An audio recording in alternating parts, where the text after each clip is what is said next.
Yo, yo, yo. Welcome to the North Shore 9 podcast presented by FanDuel. This is the NS9 Live show. I'm your host, Anthony DiNardo. With me, we got Jim Rosati. We got Tyler Sweeney. Jim's in Greensboro. Tyler just came back from a high school football game because he's lame. But other than them two, how are all you guys doing tonight? I am doing awesome. I'm sitting here. I'm in the visiting broadcast booth in Bowling Green, Kentucky. Yordani De Los Santos is up to bat. Edward Florentino is on deck. Greensboro's kind of getting their brains bashed in right now, but yeah, I can't think of a better setting to do a podcast at.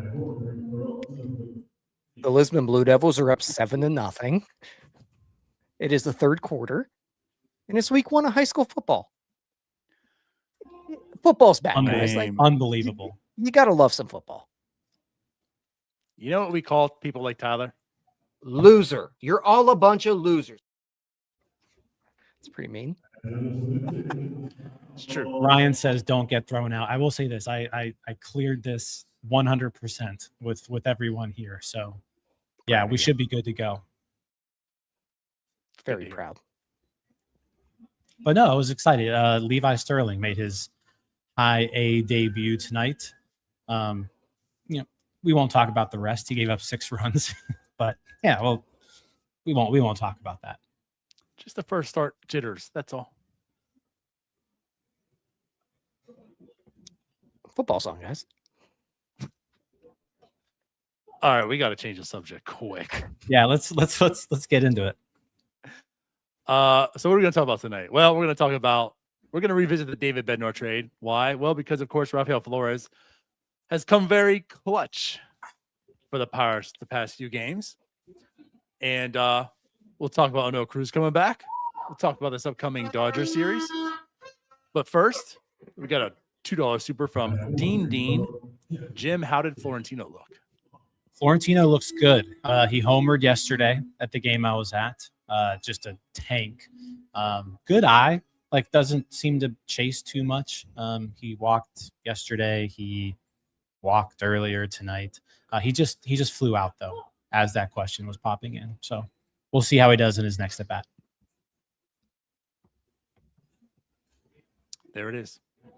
Are you going to give us like live updates as this goes on? I mean, if stuff happens, yeah. I mean, so Axial Plaza is up to bat right now. So yeah, I mean, if something happens for me to mention it, like I'm going to be watching the game while we're podcasting. So yeah, I'm going to be tuned in. Not gonna lie. I thought you were asking me if I was going to give live updates of the game. Well, you were next. Okay, perfect. Excellent. All right. But no, seriously. I mean, the Pirates, let's say this. They've won back-to-back series. A week ago, we're talking about the season's over. It's improbable. It's less than a 4% chance of making the playoffs. There's so many teams ahead of them that, they need to go out there and still perform, right? I mean, there's still technically a chance. I don't want this team laying down. But it ain't going to happen. But if it is going to happen, they need to essentially win basically every series going out. So far, 2 for 2. 2 for 3.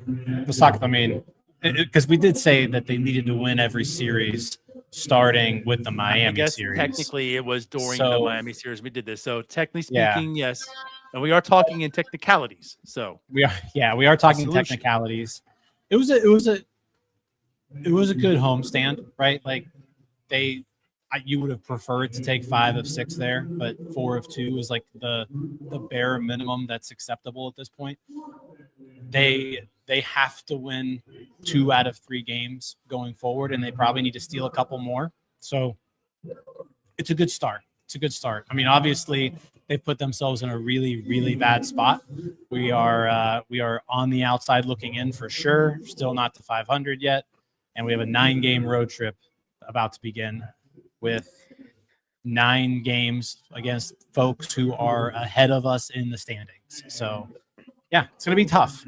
I mean, if you go less than 6-3 this road trip, like, stick a fork in them. They gotta win these 3 series. I think at the very least, you got to find a way to get at or above 500 by September. If you can get to 500 by September, you're at least in the conversation. And like Jim said, it's kind of an uphill battle here But if they're below 500, it's going to be tough. And it does start this weekend, and it's a test. Like it's more than a test. Like it's a challenge. If you can get through that, then not saying I'm hopeful, but at the very least, you got a puncher's chance. You're at least giving yourself a chance, like you said, right? I mean, 500 in September makes a lot of sense. Again, like the frustrating part about this team, and I say frustrating because they're in this situation. If they're in the wild card, right? If they didn't have that stretch of games where they had 3 wins in 15 games, it's not as frustrating. What's frustrating is they're going to have a chance for a while. You know, the way they've been playing this year, they're going to always have a chance until middle September. If and when they're mathematically almost non-existent, then it's lights out. Of course, right now we're talking about probabilities, and the probability of them making the playoffs is quite low. And that's why, again, like they have to win like 2/3 of their games. It's not probable that they're going to do that. But this team is good enough that they're going to be at least within striking distance of some sort that we're going to be talking about this quite often. But I think Tyler makes like a good point. You know, if they're about 500 in September, like then they're still worth talking about as far as playoffs. They go on this 9-game stretch and they lose 6 out of 9. Well, I mean, again, it's quite over. But they've won 2 series. They go against and playing the Dodgers next. And guys, I mean, I don't know about you, but I think the Dodgers are shook right now. Everyone's future salaries are in jeopardy. You know, baseball is probably the last thing on their mind at this point in time, like the Yamamotos, right? That all that deferred money, like, is Yamamoto going to get paid next year? I don't know. He might not know. Like this might be a good time to catch the Dodgers because baseball might be last on their minds. The bankrupt Dodgers, guys. Yeah, I don't think the players really care with what's going on. I think they're fine. But yeah, I mean, to kind of go back to go back to the point though, you win 2 out of 3 the rest of the way, right? And that puts you at 85 wins. That's probably not enough. Like you've got to steal some games here, but this road trip begins with you got to take 2 out of 3 against the Dodgers, and then for tiebreaker purposes, a sweep of the Padres would be huge. So yeah, it's a big week coming up. Like Tyler said, get back to 500. A 6-3 road trip gets you back to 500. On September 1st. I think if you can get to that point, you're then at least having the conversation where at least the season isn't completely dead yet. Like it's still not looking good. Like it's still going to take a lot for this team to get to where it needs to be. But at least if they can get to that point, you're at least still interested. There's still some glimmer of hope there to hold on to talk about that this team could potentially get to where you want them to be. September schedule is fairly easy. You're getting Connor Griffin back the first week of September too, which is going to help. So yeah, get to 500 by the end of the month. That's got to be the goal. Get to 500. Fire whistles are going off behind me. The Blue Devils scored. I was wondering which one of you that was. I've got whistles too. The horns are going off behind me. Dylan Palmer. It was for the Dylan Palmer double play that just happened. No, I think it was. I think they were doing the horns for the Lisbon touchdown here. That's probably why they were doing it there in Bowling Green. Gotcha. But I'm sure that was it. But yeah, if you can get back to 500, go ahead. Question right now. Sorry. No, I want to know. I'm curious. Who has more fans in the stands? A Lisbon high school football game or the Greensboro Grasshoppers right now? Lisbon. I don't know. It's Thirsty Thursday here, Ooh. And Western Kentucky is back in school, and the fans showed out for the $1.50 beers tonight. Yeah. So $1.50 Busch Lights, $1.50 Bud Lights. This place was pretty crowded, like especially early on. And they're still here. People are still here. It was crowded tonight. I know that nobody's giving Greensboro Bowling Green updates in the chat, but we're getting Lisbon Blue Devil updates in our chat. So, which one's more important here, fellas? I'm just taking this whole thing away from baseball. I'm sorry. But to get back to the old ball club here, yeah, if you got to get back to 500 somehow, just get in striking distance here. And there's no tanking. Like we've talked about it all year long. Ben Sherrington's fighting for his job.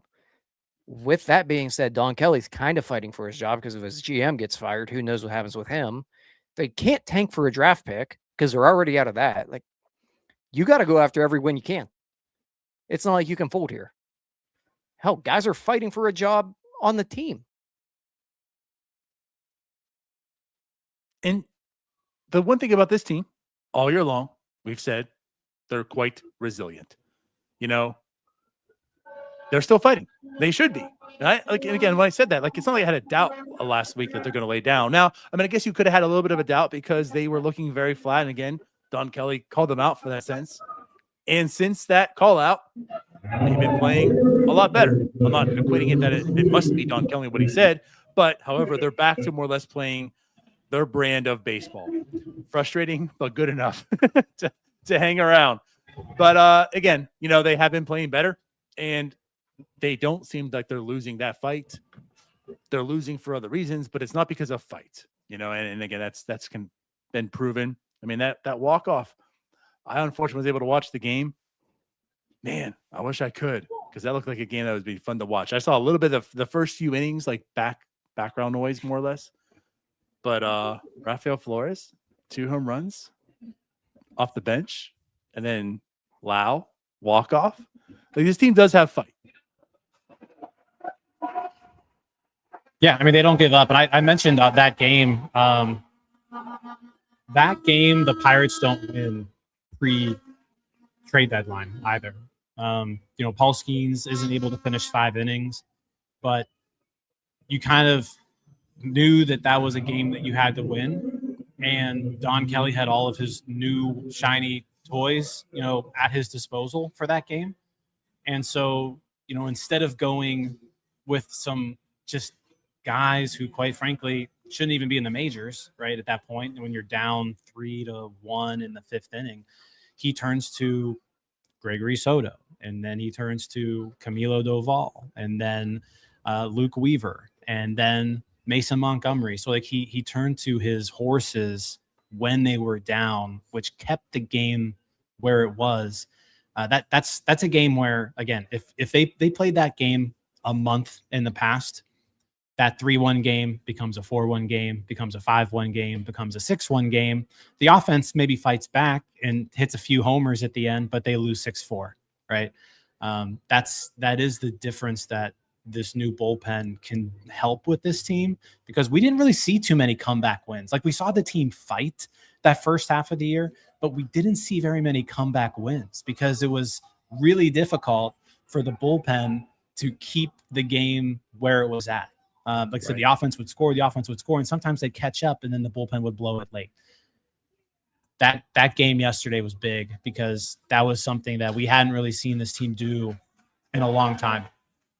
We're also going to beat it. Now what? Yeah, what is happening? Who's that?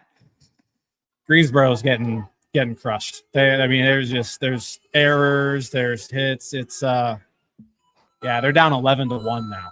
Jeez. So the college kids, Rosati curse. They've got vuvuzelas in the stands. Like, these people are going nuts. They're like 14 bush lights deep at this point. Shout out Western Kentucky. My kind of people. And I'm sorry, guys, but I'm going to beat a dead horse because I do agree with Jim that they would not have won that game pre-trade deadline. But that's why it shouldn't have taken so damn long. Like, they are probably still in the thick of this thing if they just would have made a move a month sooner. But they waited too long, and here we are. I know it's beating a dead horse, and we've gone over that whole thing, but Jim is right. They don't win that game if the bullpen's not fixed. And there were some impressive things and some things that you can build on with it, but it's almost just more frustrating when you see it happen, and it's like, this could have been happening all year long. But there was just a refusal to fix the apparent issues on this team. Yeah. Again, that's what stinks, because that's ultimately what could. Well, there's a lot of reasons, right? There's a whole culprit of reasons that could sink the season in the sense of playoffs, right? But a big part of that is the bullpen. You could probably get away with the pitching staff, the offense versus lefties, if you had a competent bullpen that could win those winnable games, or at least keep them close. When the team came back, they weren't losing by 2 runs or 1 run. They were maybe at least tying it to go to extras or winning that game. What was it? 19 blown saves, 20 blown saves they had at the trade deadline. Just 5 of those. Just 5 of those. Only blow 15 of them, right? It was just 5 that you're able to. This is a whole nother story. I mean, you're talking about a team that is 500 right now, and they're right in the wild card hunt. If it was half and just 10, this team's supplanted in the wild card run. So that's why the bullpen situation really stinks. And that's why, to talk about beating the dead horse, it's why we kept bringing it up. I mean, you have to find a way. You have to create a way. You have to overpay to do it. You have to find a way to get some bullpen help before the trade deadline. If it takes an overpay to say, hey, you can't pass up this deal, make it now with me, because waiting essentially got you to where you are right now. So with that said, kind of the topic of the discussion today, let's revisit this David Bednar trade, because I think a lot of us would agree if David Bednar was on this team right now, a lot of these woes wouldn't have taken place, right? So David Bednar's gone. We've talked about him to some level this year. The reason we're bringing it up right now, Rafael Flores is called up. He's made a monster impression these past few games. So let's revisit this David Bednar trade right now. How are you guys feeling about it a year and 20 days later? I hated it. I hated it at the time. With a year to kind of stew on it, seeing the impact that Rafael Flores has made, especially recently. I still hate it now. It hasn't changed my opinion, right? The Pirates don't win that game yesterday without Rafael Flores, so there is that.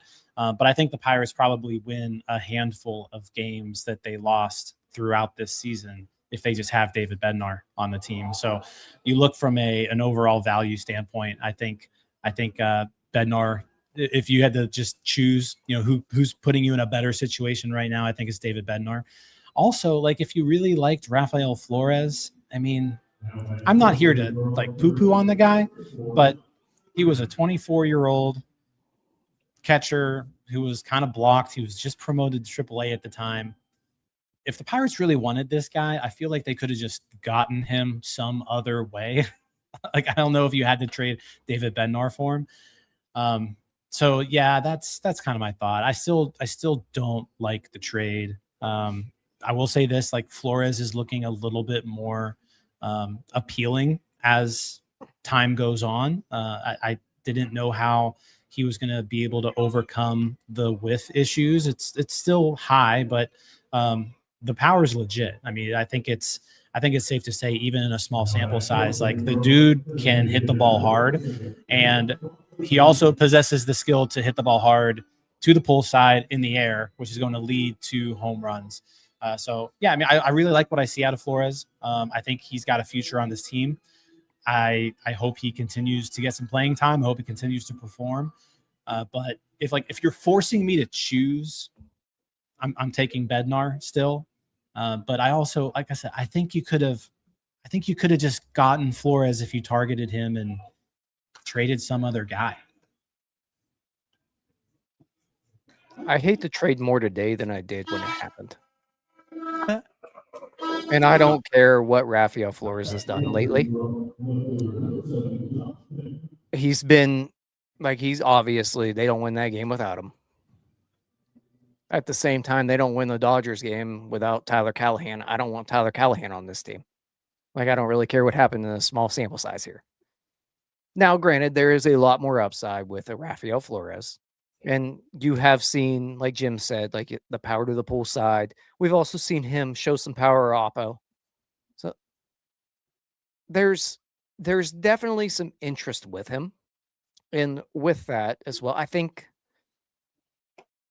don't know if you guys agree, but I think I've seen him start to grow a little bit behind the plate as well. Like, I think he's gotten better back there, at least over this very short stint. Just as the year's gone on, at the very least, ABS-wise, I think he's gotten better. But also, I just think receiving's been a little bit better. It's still not where it needs to be at all. Like, you can't throw the guy back there every day. He's not at all prepared for that. And I don't think he's good enough for that. There's still just so many warts with him that I gotta just fully agree with Jim, where you could have gotten him without giving up a top 5 reliever in baseball. Yeah, and I want to address something too, because there's a comment here. Did you forget the many times that Bednar stunk last year? He stunk the first week of the year, and then he got sent to AAA, and then he got called back up on April 19th. From April 19th on last year, David Bednar had a 1.90 earned run average, a 1.89 FIP, a batting average against of, shoot, I don't know. I'm not even looking at that screen, but it was low, right? Like, he was stellar, absolutely stellar from that point on. And then you look at him this year too, what he's doing. 2.40 ERA, 2.98 FIP, 2.57 FIP, 29 saves for the Yankees. Yes, this team would be significantly in a better spot right now if they had David Bednar on it. I just want to, like, he stunk for a week. Like, he stunk for a week. Yeah, they sent him to AAA. They called him back up 2.5 weeks later, and he was as good as he's ever been. Yeah, no, I'm glad you brought it up because I had the numbers. I mean, you said the whole season. I have numbers as a Pirate up until the trade deadline. It was a 1.70 ERA. Again, we're talking about 36 innings, a 1.70 ERA. It was a 2.06 batting average, a 0.97 WHIP. I mean, we're talking again, and again with that first week. Again, the people in the chat want to mention how there were times last year he stunk. In the times that he stunk last year, with those times that he stunk last year, those 3 games, he had one of the better seasons he had his career. That was one of his better seasons he had. I know we're going to go around a few times. I'm going to go on to, I want to start with my Flores talk. I mean, I'm still in the same sense that I don't like the trade because this year, again, is so important. This year is very important. That trade is something that you want to talk about value. The value maybe matches up. It's a year and a half of Bednar.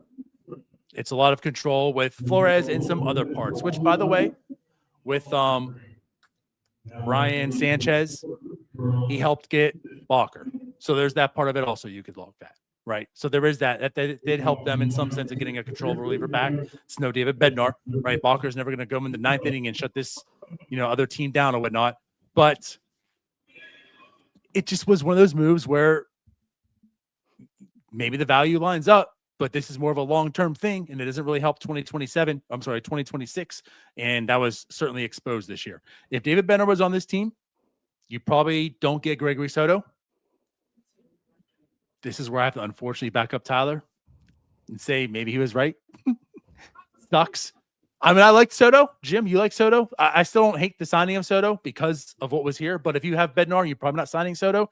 And Mason Montgomery is your lefty guy. And you have Evan Zisk.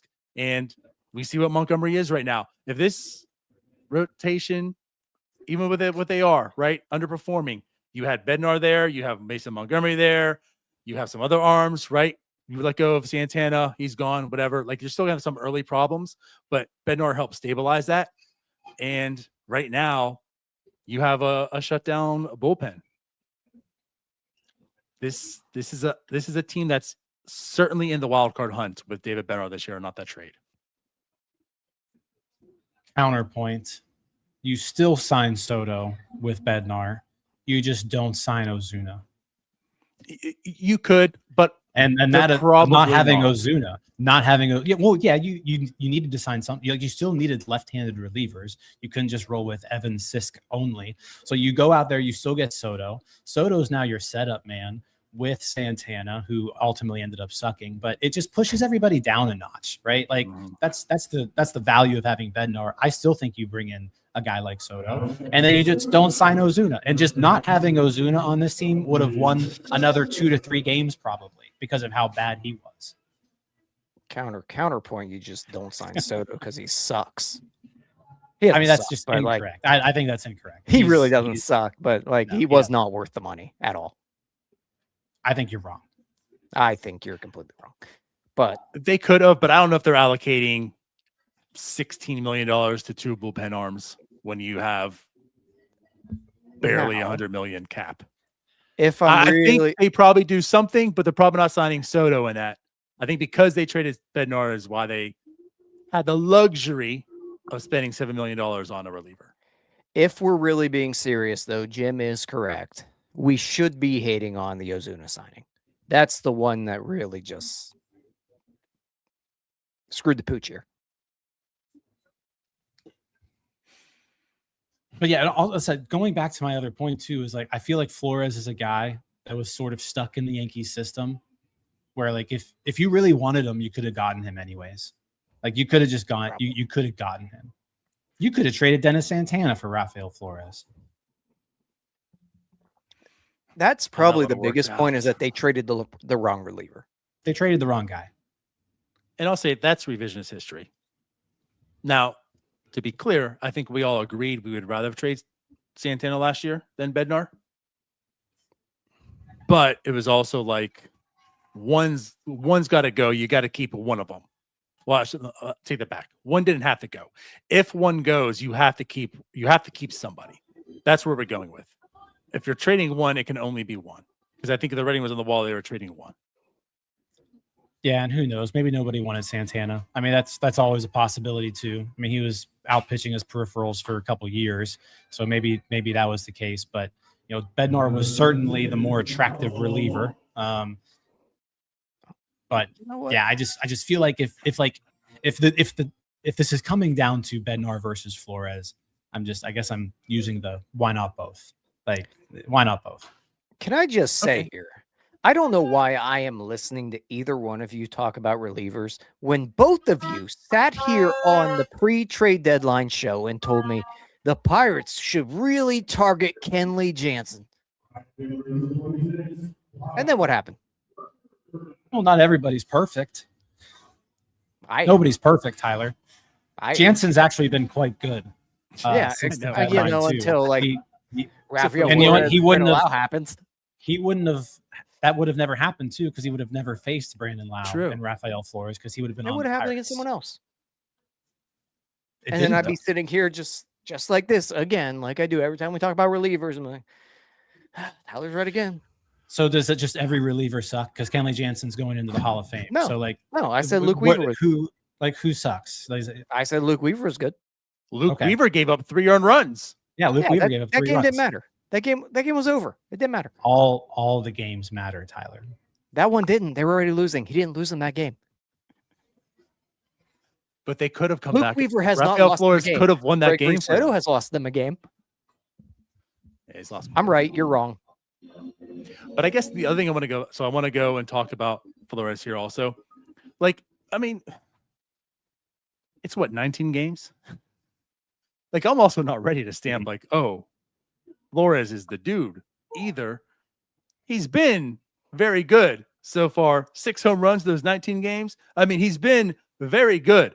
The contact rate isn't as bad. I mean, it's 77%. Again, league average is 82-ish%. Like, it's not horrible. That's something you can live with. And the reason you can live with it is the Ez Merlin talk. It's because he's not chasing. He doesn't chase pitch it. He's walking quite a bit. So he finds value elsewhere. He's maybe not making the best contact in the zone, but he's not chasing pitches either. So there is that. The power, again, the 6 home runs in those 19 games, it's very much there. But this also isn't like what he's done through his course of his career in the minors. he let's look at the AAA this year.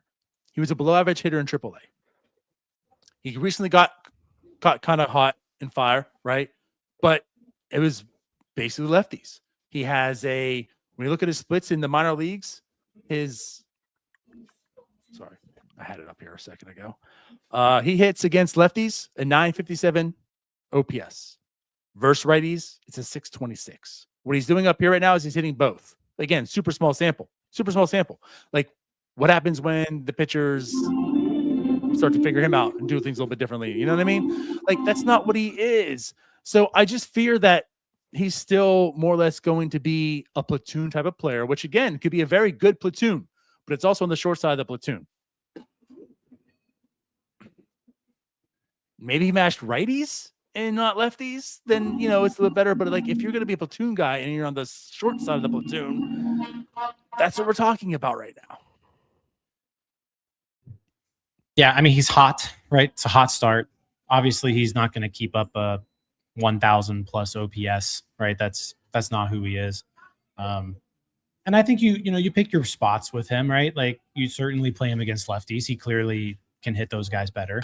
The power is legit. So like, you can live with the swing and miss issues if the power is translating to home runs. So I'm excited about him.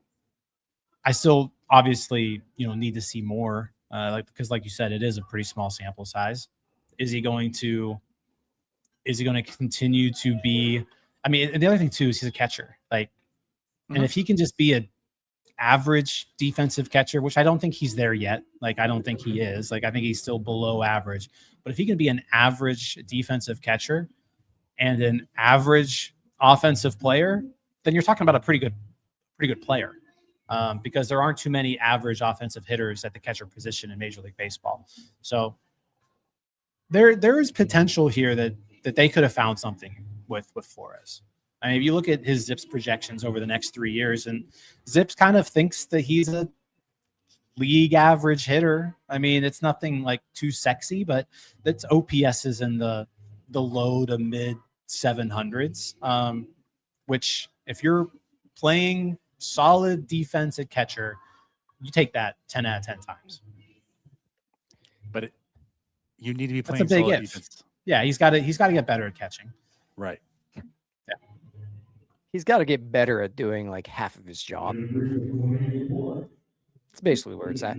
But I do think he's gotten just a little bit better as time's gone on here. I really do think the receiving's starting to get better.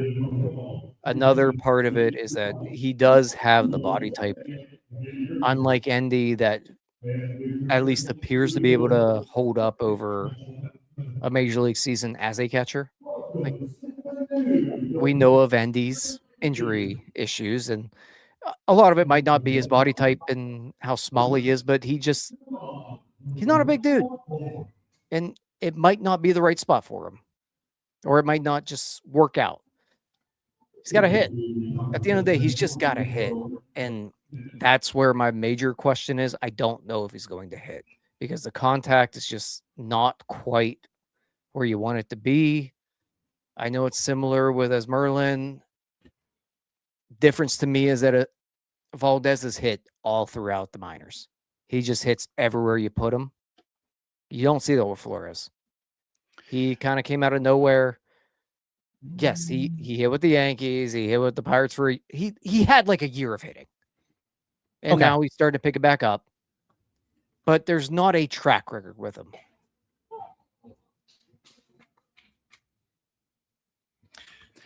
I'm going to push back a little bit. I mean, it's back-to-back years with over 20 homers in the minors, 2024, 2025. And then you've got this year. Like, I think the track record of him hitting is there. I think he's just obviously a later bloomer. Like, you look at Valdez and he was doing it at age 20 and 21. Flores was doing it at 23, 24, and now at 25. He's just older.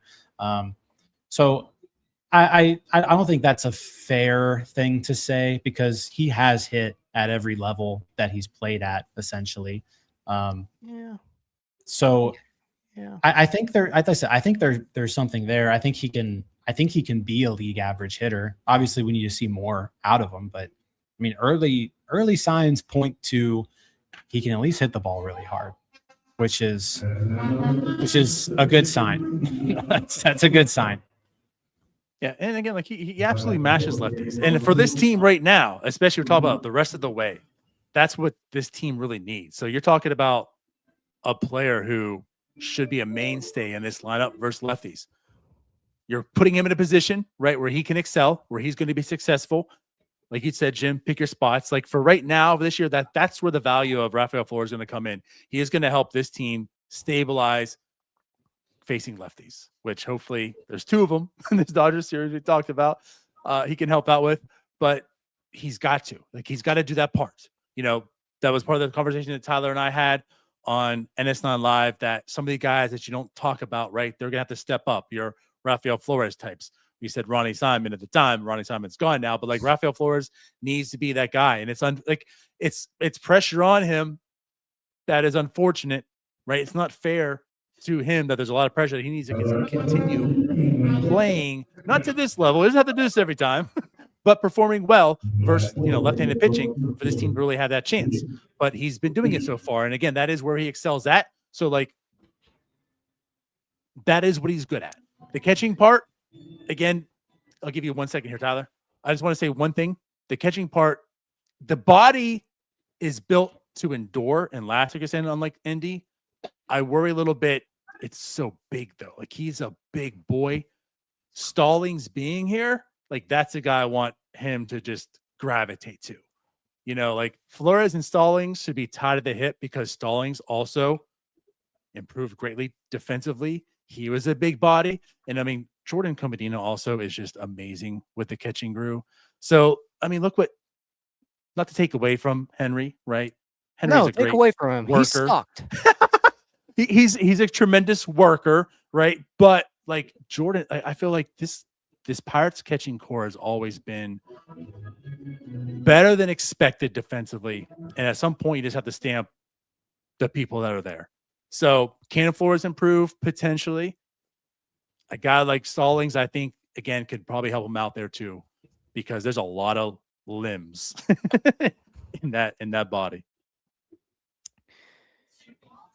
Just to add, real quick, and maybe where I'm being unfair, if Rafael Flores has a year like he did last year with the Pirates, where it's 281, 363, and 459, I'm probably having a different conversation. But I feel it, and I'm probably being unfair, of course, but if he has a stronger appearance in AAA, maybe I'm a little bit more hopeful with him. But his season in AAA just kind of soured. And again, that might be unfair. But I think that is also fair of why you might have kind of the expectations you do. Yeah, I mean, he has not hit very well in AAA at all this year. I mean, I don't think that's unfair to say. The power wasn't really there. He was getting on base. He was walking at a high clip. But yeah, no power in AAA this year. I want to see more. I want to see more out of him. He's been electric for the last 2 weeks. So let's just see more. Let's see what he can do. Definitely play him every time against lefties, which you've got two good ones coming up in this series with Snell and Skubal. So like he's in the lineup there. And yeah, see what he can do for you, because like I said, this lineup with O'Hearn out, with Griffin out, with these guys out, like they need power, and he's been able to provide it for them.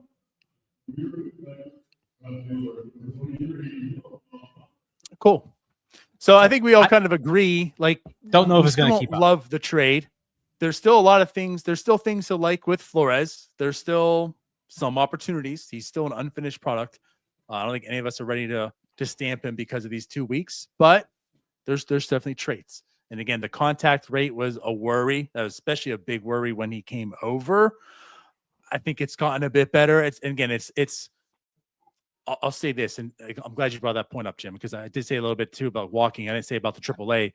That's also a thing he hasn't really done too much in the past, was have like a really, really strong walk rate. Like he hovered about 10% in 2005, which also is fine, but 16% in AAA this year. Like he has walked a lot. He's come up. He's walking a lot.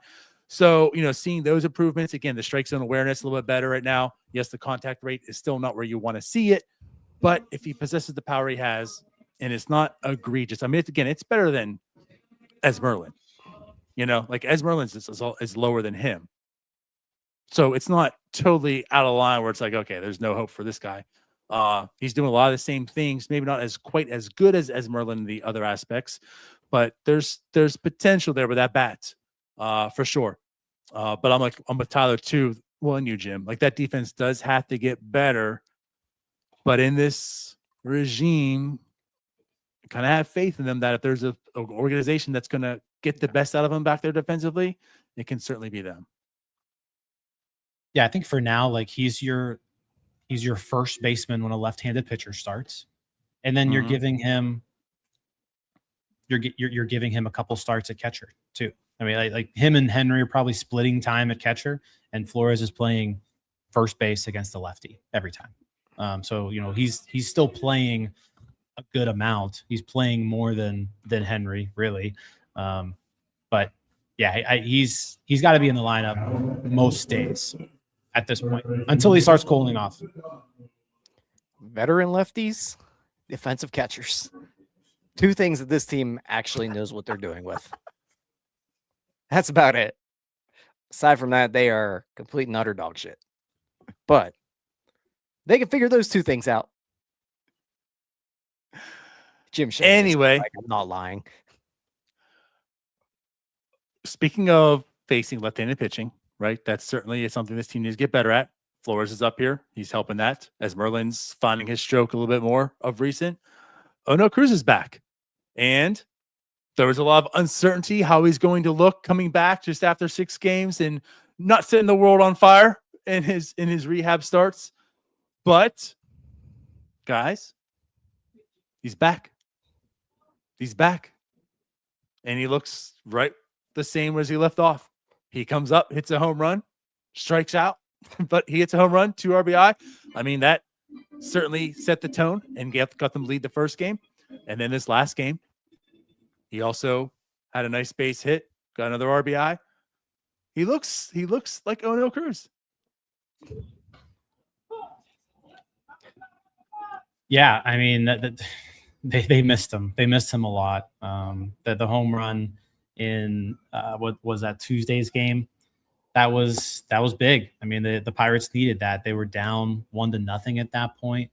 And he's able to put them on top with a 2-run homer to give them the lead there in the 5th. So yeah, they have been missing him. He will frustrate the hell out of you at times. He will strike out a lot. He will do things that make you want to tear your hair out. But he is, as you say, DiNardo, he is a catalyst for this offense. Like he gets things going. So you saw that with the homer on Tuesday. You saw it with the stolen base on Wednesday. Like he does things out on the field that no one else can do. And he does it on a pretty consistent basis. So yeah, I missed him a lot. And I think this offense missed him a lot. That relay throw? Well, I mean, that throw to, what was it, Nick Gonzalez? We talked about I think you and I, Tyler, did a post-game show. We talked about, yeah, I think it was Mangum, Triolo, and Davis. Mangum, Triolo, Davis, yep. This time with Cruz, Nicky G, I think, and Davis. Is that who it was? Yeah. Again, I didn't really see the game, but that also, like, man, that was also 3 people that need to be perfect. He's a freak. Like, plain and simple, the dude's a freak. And there are not many people like him in the world. But my God, he is so goddamn frustrating.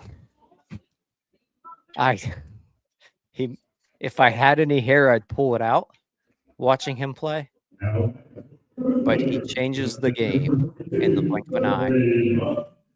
And they need him. Like the way he was playing early in this year was you don't want to.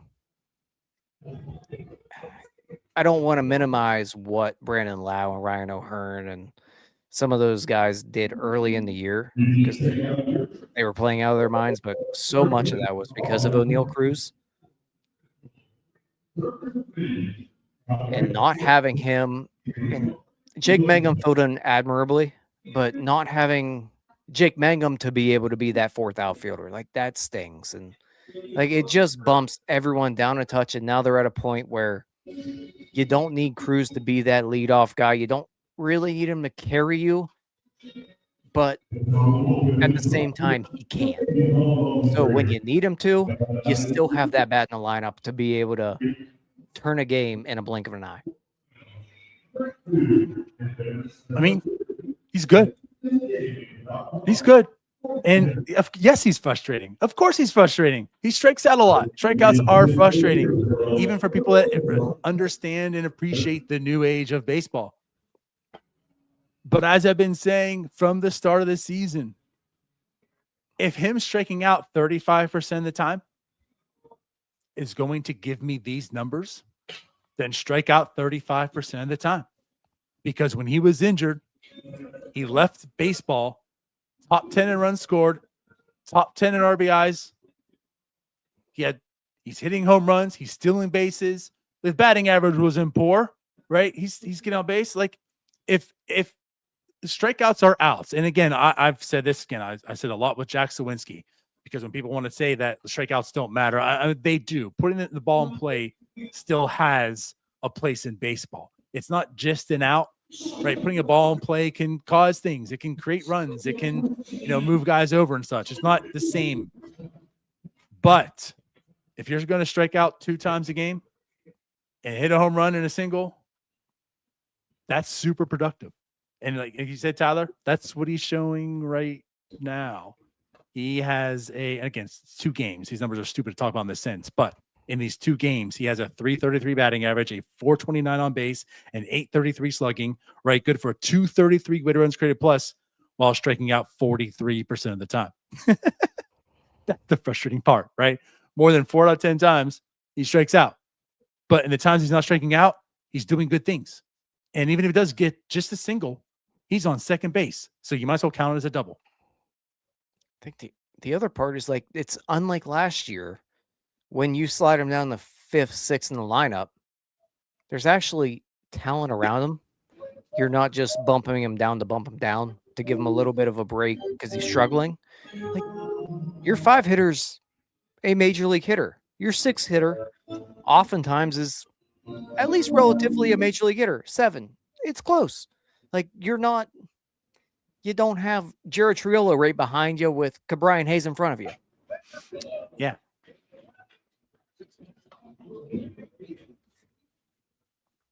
Yeah, they missed him. It's good that he's back. I can't add much to what we just said. Like he's electric. He does things that no one else can do, and the offense missed him greatly. I mean, it's not a coincidence that when Cruz went on the IL, the offense started not performing as well. It's not a coincidence. I just don't want to watch him play center anymore, man. I would just like him to take a fly ball seriously one time. Well, just I will say my this. own anxiety. I will say this, like going into the year before the Ozuna signing, like we were all kind of under the impression that DH was going to be a way to get Cruz out of the outfield every now and then, get Reynolds out of the outfield every now and then, get O'Hearn out of the outfield every now and then, get Lau out of the infield every now and then. But it didn't really turn into that because of the Ozuna signing and just putting a black hole into the lineup who can't do anything else. Now that Ozuna isn't on the team, they have a lot more flexibility, I think, to make sure Cruz is in the lineup, DHing a couple times a week now, whereas before they just weren't able to do that because they had to play Ozuna. So I think you will see Cruz at DH a lot more now than you did that first half of the year. Yeah. And Reynolds. And like you said, that is the good thing about Ozuna not being there, and it's not just because Ozuna's not there, but it's also because the emergence of the emergence of Rafael Flores. Like they also that's he's not the magician, he's the emergence.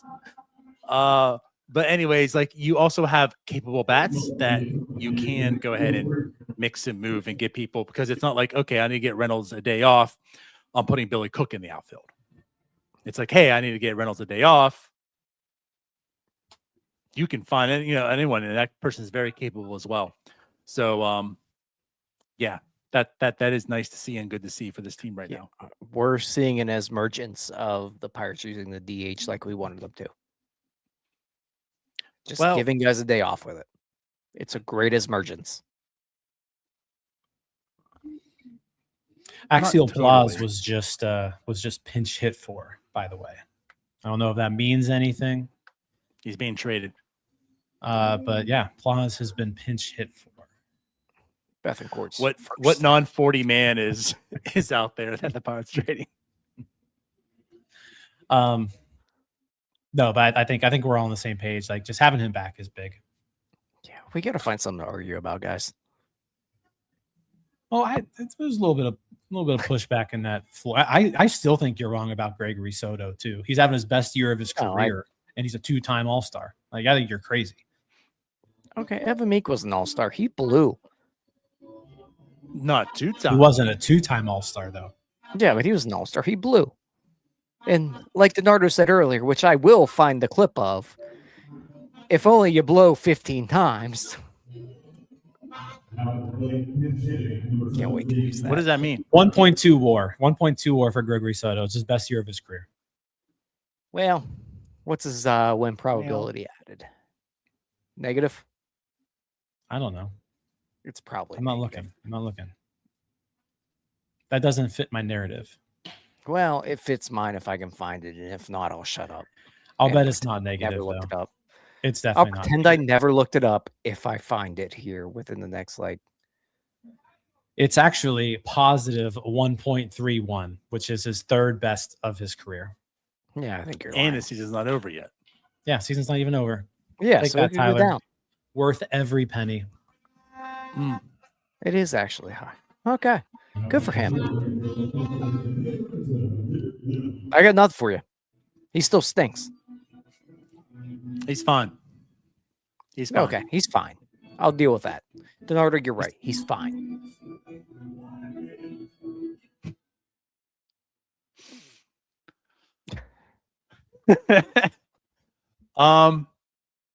Outside of that,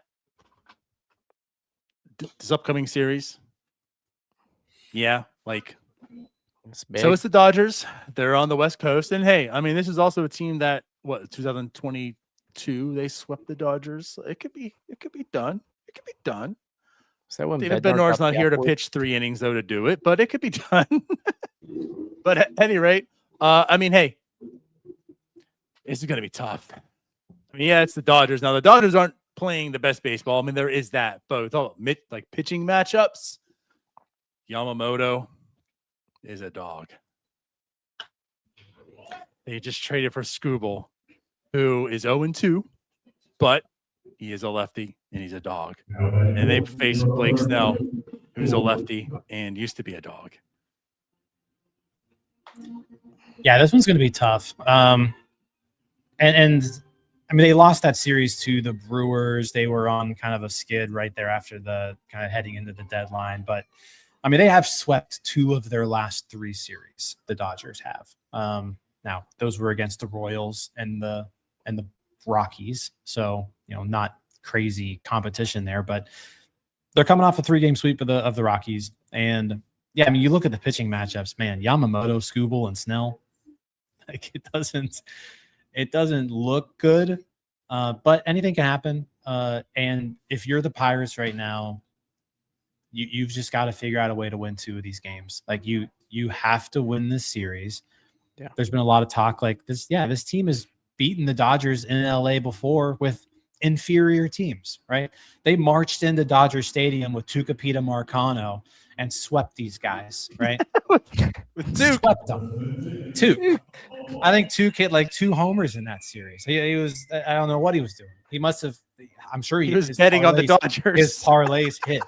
Those parlays hit for Tuke. But no, I mean, he, you got to win 2 out of 3 here. You got to win 2 out of 3. Jared Jones and Bubba Chandler, big starts for them.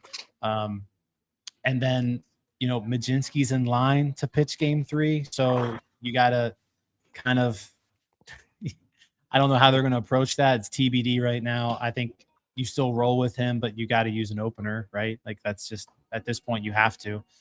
But yeah, this is an enormous series because, like I said before, you already lost the Marlins series, which means you kind of owe a sweep.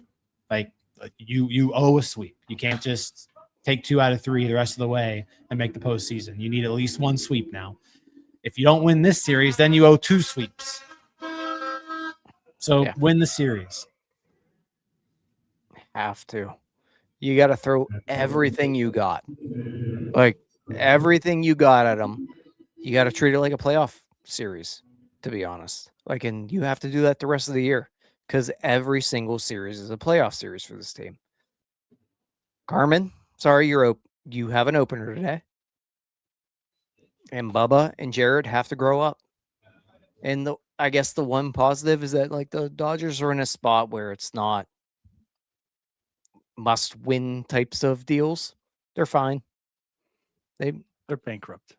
Yeah, they're trying to sell other teams. They're busy. Whole thing. You can't trust insurance people. They're all scammers. I don't know. Boom. Bunch of losers. But yeah, again, like they've actually fared well on West Coast when Jim's not there. Weren't you on the West Coast? Was it the Angels and Padres or something? Or well, it was a Dodgers Padres West Coast swing and an Angels Padres West Coast swing, and neither of them went well. Yeah, so you're not gonna be there. Just stick your ass in Greensboro. Yeah, put all your curses on. Sorry, Greensboro. Sorry, players. Sorry, Navarro. You're gonna get toasted tomorrow. Losing 11-1. But they're losing 11-1 right now. Yeah. But when Neil and I are on the postgame show talking about the dub, it's because Jim's not in LA. No, I will say this. The fear, though, is, of course, again, those are 2 quality lefties. Now, Cruz is back. Flores is playing better as Merlin. Like, there's certainly a chance. Blake Snell's not the Blake Snell that people remember being taken out on the Rays playoff game, right? He's not that same guy. He's not that guy anymore. There's 2 lefties. The one righty is Yamamoto, and like this Pirates team notoriously just can't hit the split finger. That's what I fear with him. So it's gonna be some tough pitching matches. But if they do come out of this 2 out of 3, you do feel pretty good about that series.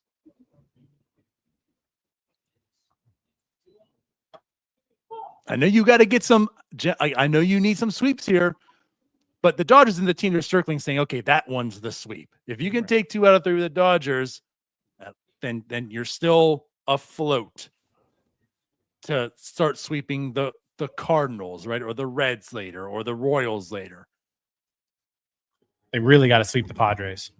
Well, they have to for that reason, right? But like, it's getting to the nitty gritty time. It's getting the nitty gritty time. You just got to keep winning. It was the homestand kept them. The homestand kept us from at least holding a funeral for this team this week, right? Let's see if we can keep going without holding a funeral. Yeah. See how long we can just stay alive. I want to bring this up.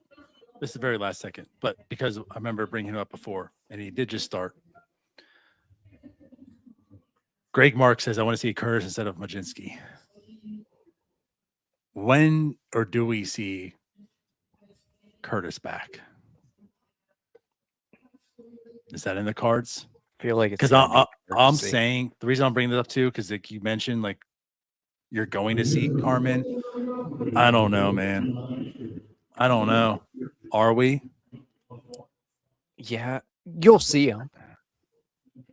Is this As like the a last time you'll see him No, if he gives up a clunker? I'm I think talking you about at least- as a starter, air quote starter. I think at the very least, and I'll let Jim go after this, but at the very least, I think you have to try an opener with him first, and then go from there. I think I'm with Tyler. Like, I think you try the opener thing, and then you kind of reassess. The one thing with Curtis, I will say, and I say this as a huge Christian Curtis fan. Love the dude. Like, I'm very high on Christian Curtis. A spot start here and there, cool. But like at some point, you do kind of have to like earn your way to the major leagues, right? And Christian Curtis has a 5.76 ERA in AAA. So it's like,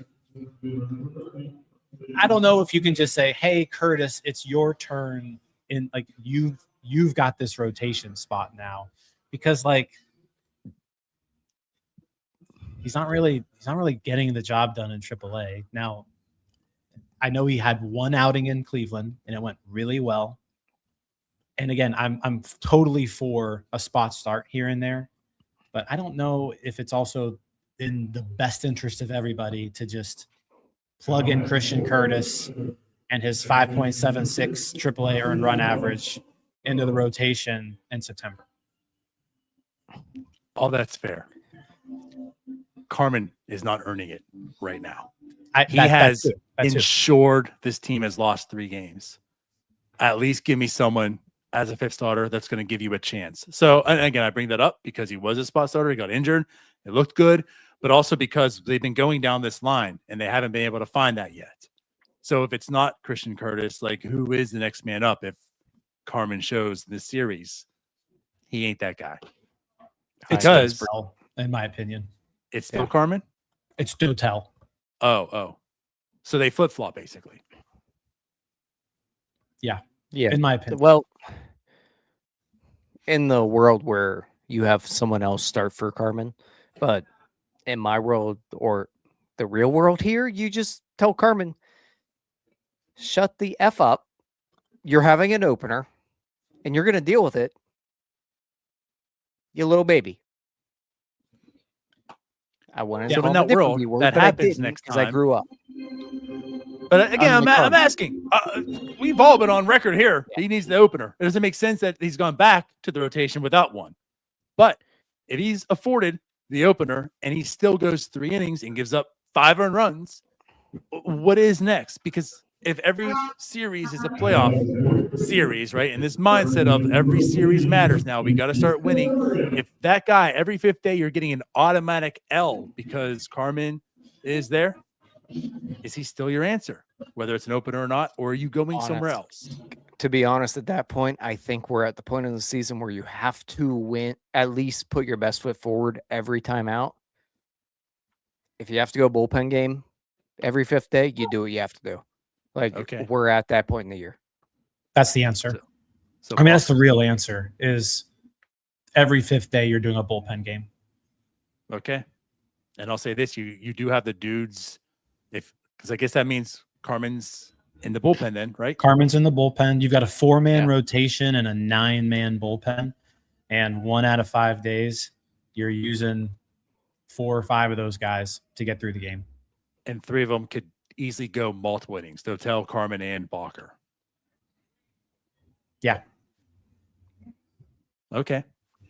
I talked about frustrating. That'll be frustrating to watch, and fans will be frustrated to see it. But I think that's probably your answer then. I'm good with that. But something's going to have to change if Carmen doesn't do it next time out. The best Ben Cherington team we've had so far was a 2-man rotation. And starting relievers 3 out of 5 times the second half of the year. What's ERA champ Andre Jackson doing in Japan these days? It's not good. I know. Don't look up Andre Jackson or Dowry It's- Moretta's Japanese numbers. I don't think they're good. I mean, at that point, it's duct tape, super glue, and bubble gum. Just put it together and try to get to the dance. Yeah. It got better. He's at a 3.12 ERA now. Well, remember in Japan they average like 2 runs a game. Yeah, but still. A 3.12 ERA is like the worst pitcher in the league. Well, I don't think it's the worst.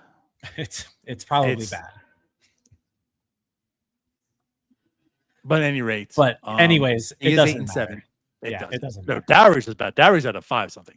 But oh well. Anyways. Sorry, I'm just going down memory lane. R.I.P. Andre Jackson.